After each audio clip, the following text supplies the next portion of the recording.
सवाल भी एपी का सवाल है। 29 जैन को सेकंड शिफ्ट का ये क्वेश्चन है।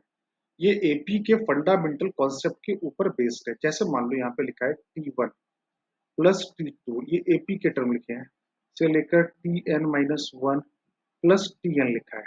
तो T1 प्लस Tn बराबर किसके होता है? T2 plus Tn-1। ये सब आपस में बराबर होता है। इस क्वेश्चन में इन्होंने जानबूझ के यहाँ पर एक ट्रिक डाल दी। देखो जैसे A1 प्लस A2024, ताकि बच्चा कंफ्यूज हो जाए। इसका सम निकालोगे और A5 और A2020 इसका सम निकालोगे, ये दोनों सेम आएंगे। मतलब ये हुआ क्या, शुरू से पहला, ये हुआ अंतिम से पहला, ये क्या हुआ, शुरू से पांचवा, और ये क्या हुआ, अंतिम से पांचवा। तो all will be the same. आयु समझ में आ गया वो सारे बच्चों को? तो वैसे ही अब यहाँ पे ये कितने टर्म लिखे हैं, तो ये अगर मैं 5 कॉमन ले लूं तो ये टोटल 5 404 टर्म लिखे हुए हैं।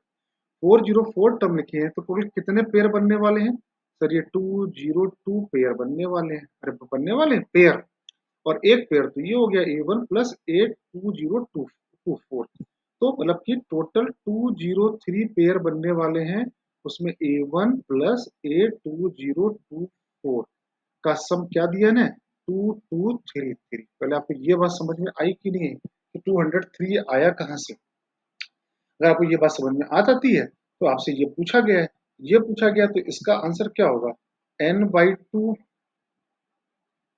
First term plus last term. तो ये कितना आया? 2012। और first term plus last term, ये बराबर क्या लिखा हुआ है?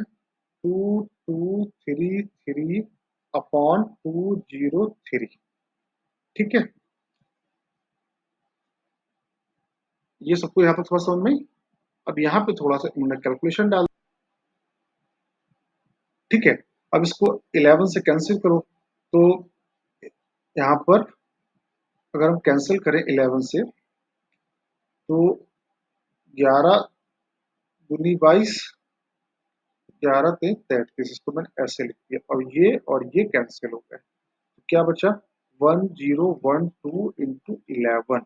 तो 11 दूनी 22, 2 11 एकम 11, 12 13, और 11 एकम 11।